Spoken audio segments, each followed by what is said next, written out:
নিয়মনীতির তোয়াক্কা না করে মানিকগঞ্জের পদ্মা, যমুনা, ইছামতি, ধলেশ্বরী ও কালিঙ্গায় অবৈধভাবে ড্রেজার দিয়ে চলছে বালু তোলার মহোৎসব। তবে শিবালয় উপজেলার আরিচা থেকে তেওতা পর্যন্ত যমুনায় বালু উত্তোলনের মাত্রাটা অনেক বেশি। এতে প্রতিবছর ভাঙছে নদীর পাড়, নিঃস্ব হচ্ছেন বাসিন্দারা।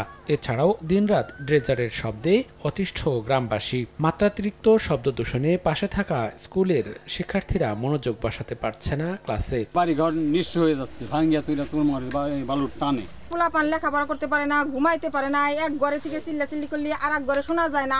যারা তাগো কাছে বলছি কিছু এখানে তারা তেম্বা উঠিয়ে নিয়ে গেছে। আমরা কিছু বলতে গেলে আমাদের বাইরে এসে হামতাম করে, ভাঙচুর করে, আমরা বলতে পারি না। পড়াশোনার ক্ষতি আমরা পড়তে পারি না ভালো মতো। অনিয়মের বিরুদ্ধে প্রশাসনকে জানিয়েও কোনো ফায়দা না হওয়ার অভিযোগ স্থানীয়দের। এদিকে দায়সারা জবাবেই আটকে আছে প্রশাসন। বিকাশে কম খরচে ক্যাশ আউটের লিমিট বেড়ে 50,000, প্রিয় এজেন্টও 2টা।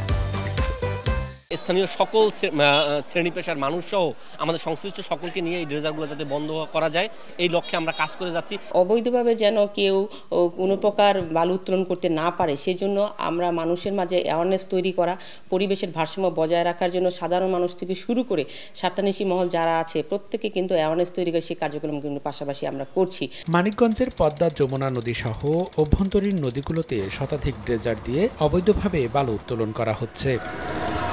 সময় সংবাদ, মানিকগঞ্জ।